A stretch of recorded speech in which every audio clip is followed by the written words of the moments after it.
આ વિડીયોમાં જાણીશું 2026માં મહાશિવરાત્રિ ક્યારે છે અને 4 પ્રહરની પૂજાના સમય વિશે।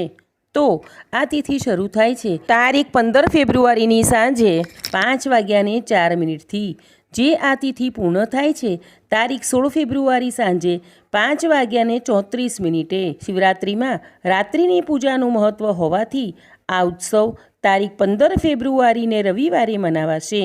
આ દિવસે 4 પ્રહરની પૂજાનો સમય આ મુજબ છે। પ્રથમ પ્રહરની પૂજા સાંજે 6:11 થી 9:22 સુધી।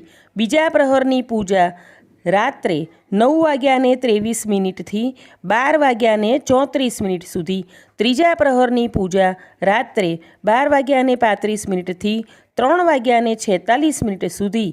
ચોથા પ્રહરની પૂજા 3:47 થી 7 વાગ્યા સુધી। નિશિતકાળની પૂજાનો સમય છે મધ્યરાત્રિએ 12:09 થી 1 વાગ્યા સુધી। ચેનલને સબસ્ક્રાઈબ કરજો।